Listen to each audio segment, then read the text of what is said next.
Welcome to the JD Power Work at Home podcast. I'm Michael Vermillion with JD Power, and with me today are Mark Miller, leader of JD Power's customer service advisory practice. Welcome, Mark. Hey, Mike. Thanks for having me. Appreciate it. And we also have two special guests today, Brian Kearney and Ted Nardin from Fifth Talent. So welcome, Brian and Ted. Thanks, Mike. Yeah, thanks, Mike. Appreciate being here. So Work at Home is an extension of our organizational best practices work here at JD Power. And our goal for this podcast is to highlight some of the organizational challenges of work at home. And hopefully we'll also point out some solutions. So with that in mind, let's jump in. So Brian and Ted, just want to start with you today. Maybe just tell us a bit about your firm, Fifth Talent, and then a little bit about the research that you recently completed. Yeah, thanks, Mike. So Fifth Talent is a service consulting firm that Ted and I started. Both of us have decades of contact center expertise in our background. And what we did is get together and say, you know what, we think there's been some really great innovation on the side of technology and process, but there's a major opportunity to do innovation on the people side. And so that's what we really focus on, and even created this thing all around meaningful work, that if you have meaningful work, it is kind of a magic metric, so that it's a worthwhile job that you have. It is, you try harder, you excel. So there's all of those aspects. And then as we were going on with our company and our practice, we looked at what was happening during the pandemic, and then everybody was putting their people at home out of the need to do that, and people made that transition. But what we saw was, wow, from our experience with working with at home and also the research that we know about, we were concerned that people weren't getting a lot of good information. So we decided to do a work at home study for the contact center. And what we did back in May was we surveyed over 4,000 agents and supervisors. That was an international study, and asked them many questions about what is their experience, and then what are some of the key opportunities and challenges with the work at home model. Terrific. So what were some of the key findings coming out of that study? It sounds like you talked about the agents and supervisors, and it wasn't just in the U.S. Yes, correct. Well, and it's interesting because now that we're many months into it, about 7 months in, I'm even doing a follow-up, so I can talk about how I recently interviewed 41 contact center leaders across the globe who have direct understanding of what's going on in their organization, their contact center, and then even what's happening today. So, and I'll kind of give you the quick punchline and then give you the background. The quick punchline is, in the recent discussions, which this was also predicted by our earlier study, is the number one theme in these interviews that came out was work at home fatigue has set in. It's set in with their people, their supervisors, and especially their agents. And as you take a look at this, what the issue was outlined very much in our previous findings, and we even did really some predicting of this being an issue in an area we called challenges to the work at home model and its sustainability. And some of the key findings were this loss of in-person communication has a real impact on an organization. There's really no replacement for it. There's some things you can do to close the gap, but some of the causes and challenges from this, one is effort, increased effort, and we created a net effort score. And for the agent, it was more effort to work with customers, but even more effort to work with their supervisor. And then if you look at the supervisor, it was dramatic. Their job changed the most because they have this communication barrier in between them and their agents. The agents still know how to have conversations with customers through voice and chat, but it's really the supervisor that this hit, and their effort was dramatically higher. I think the net effort score working with their agents was about 61% greater net effort, and about 32% increase for them working with their managers. So when that effort happens, there's going to be, usually you work longer and you actually do less. Then there's this concept of loneliness. Loneliness was in our survey, about 17% of people said that they felt this significant loneliness. But what was even more important was a follow-up question to them that we would ask is, how much does this impact, does this loneliness impact your work and your happiness at work? And 72% said yes. And then what also came out was agents are clearly missing their coworkers, and they miss them not only for social reasons; they're part of their social life. They miss getting support and giving support to these to their coworkers, but also collaboration, because I'm not sure that everybody realized that this job is actually a collaborative job, being an agent. And they say that they learned so much from their coworkers on how to actually do the job. So as this all is happening, it's like, well, is this really a concern, this work at home fatigue? And it is, because people are saying it is now impacting performance. Performance initially went up, according to our survey back in May. That performance actually got better when people went home.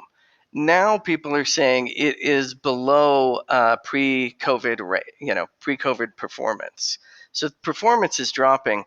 And what's even more concerning, quite honestly, is the huge rise in absenteeism that people are experiencing, along with challenges with adherence, which all of these are precursors to an attrition problem.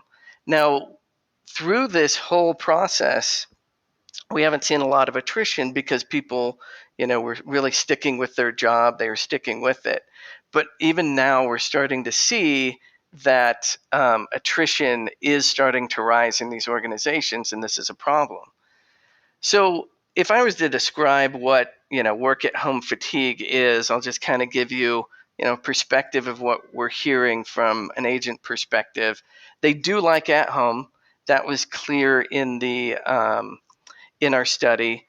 They are feeling isolated. Their communication has now become, rather than verbal, it's become very text-based, and that creates more effort, and there's a lot lost in context and in just communication. They're missing their coworkers, as I said, but they have more effort in really working not just with the customer, but their own supervisor and management. They're kind of feeling disconnected from their supervisors and the company and its culture.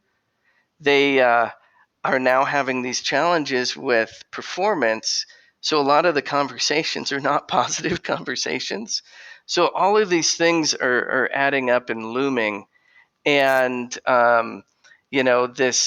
these things that were a challenge while working at home, maybe the comfort in their home or distractions, whatever, or the internet issues. These things are now becoming, even though they were a little bit smaller and they could deal with them, now these things are just, weighing on them. So truly, people are feeling like they're just hanging on. They're giving it their best effort, but they're hanging on. And what are they hanging on for? It's not just, hey, I need some technology that's going to help me, or knowledge base update or procedural updates. They're really hanging on for their leadership, because they're hanging on so that their leadership is going to be doing something. And the big problem right now is the leadership feels like they're in a holding pattern. from the discussions we're having and what we're hearing from other companies. And a lot of them, their budgets have been, depleted through all the spend on the technology and just making sure that they can manage an at-home. So they're a little bit in a waiting pattern. And in the meantime, it just keeps getting worse for all of these agents. So, and one last thing that I think is kind of important on this is these agents or these leaders, when you take a look at it, they didn't know that other people were going through the same thing. So we just want to make sure that everybody knows, hey, this is not, just an isolated event or isolated to, maybe what they're feeling as a leader. This is a pretty common problem. And unfortunately, this problem has always been there with this at-home model, because this at-home model, how it was kind of built before in its success model was, well, we're going to try and get the best people to work at home, and we're going to get these individuals to stay with us because they really like this at-home model, and there's a scarcity of these types of jobs. That's not going to happen in the future. That model will not work, because now there are going to be a large number of these jobs available. There already are, as people are trying to ramp up their at-home model for, especially seasonal and other opportunities. So when you take a look at this, as it comes down to it, this at-home model is not going to go away. We don't see people returning to the centers, and everything's back to normal. One major reason is only 4% of people in our survey said they wanted to go back to the center 100%. The primary model was to have a mixed model so that they could have time at home and in the center. So if these things don't get addressed, it's leading to some major issues with performance and attrition. That's Brian. It's a great summary of the research you did and some of the key findings. It's also pretty alarming, right, in terms of these emerging issues that are starting to pile up. So, so where's the light at the end of the tunnel here? What should organizations? I suppose awareness is always the first step, right? But Correct. what should organizations be thinking about and focused on? And it certainly sounds like at least one recommendation is that leadership's got to step up and get out of their holding pattern and let and essentially provide the guidance for their people. Yeah, and there is good news. I mean, you can overcome these challenges. So, Ted, any kind of key insights coming out of those findings, and what recommendations would you have for these organizations? Yeah, sure. And I think what you mentioned was key, the idea of awareness. And the question that people probably and are asking themselves and probably should ask themselves is what changed?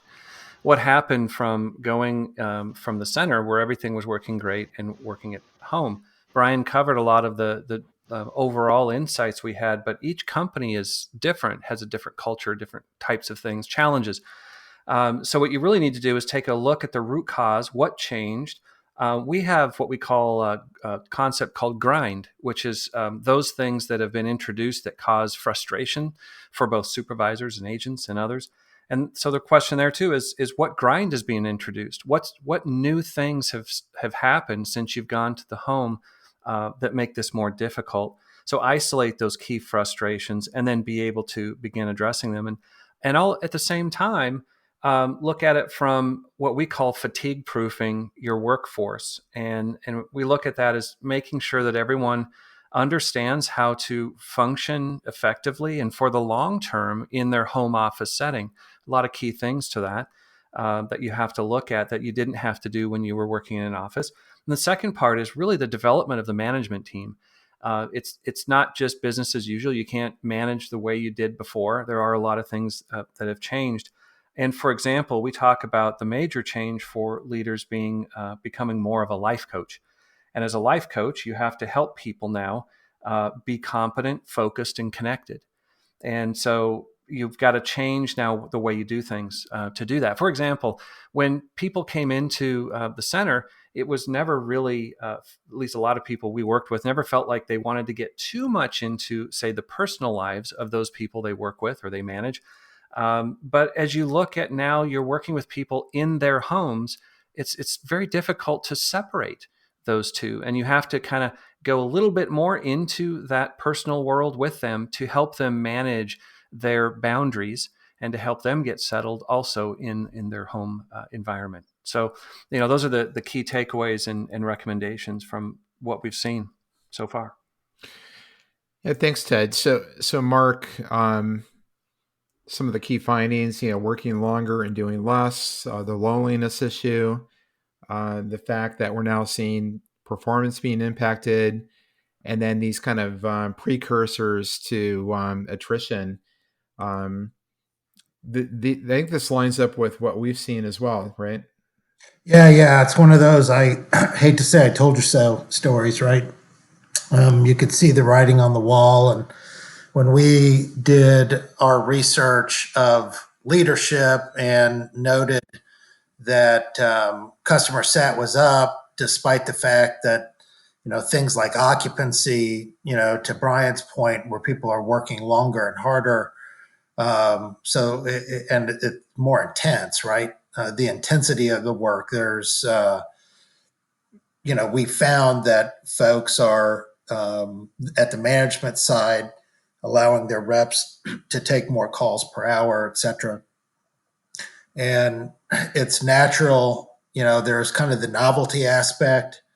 Brian mentioned that performance went up in the immediate term, but now that this is becoming the new normal, that performance has dipped due to this fatigue. And we've kind of we created a term around here around work at home fatigue called a WAHTIGUE, WAHTIGUE. And when you combined that work at home fatigue with also what's going to happen here as the call types change, and we talked about this, Mike, on a previous, in fact, just our most recent podcast, right? Or one of our most recent podcasts, how, the days of waiving late fees are coming to an end. Just total payment deferrals are coming to an end. Man, you take this work at home fatigue, which has been documented through this great study, and the realities of businesses going back to normal. You already see some of the attrition going up, and then you have the markets coming back a bit and business booming, and a lot of options, very, very low switching costs these days. If your companies are not aggressively taking this on and, to Ted's point, changing the way you're working, and doing very practical things. I know Ted and Brian would agree with me on this. Is one of our best practices in a work at home environment is you got to reduce the supervisor to rep ratio, right? Because there's just literally not enough time in the day in this environment to create enough points of connection to maintain and fight off, maintain relationship and fight off that loneliness. So it's not just theoretical. It's not an academic exercise. It's not a leader saying, hey, keep going, we're behind you. It's making changes to how you're staffed and what you're doing in the time that you have. So, this is, if unchecked, this is going to create a lot of problems for service providers out there. Yeah, so changing the ratios is one idea. Any other thoughts on Ted's notion of fatigue proofing the workforce, and then the other suggestion around developing managers as life coaches? I think those are both great suggestions. Yeah, I mean, I think those two go kind of hand in hand. You have to have relationship, as Brian mentioned and Ted mentioned. There's kind of no replacing the dynamic that is a call center or a contact center. I mean, when folks go in there for the first time, oftentimes they're blown away at the level of energy that you feel, right? In the halls, then in the workspace, it's not sterile, it's not quiet, tons of activity, communication going on constantly. And that vanished overnight, right? So the resulting feelings that these folks have around loneliness does require that very intentional. We've talked about this on previous podcasts. It's the notion of intentionality, right? You got to, reduce that ratio, and then you got to be intentional on how you work. And that's the thing that has been very powerful with this notion of meaningful work.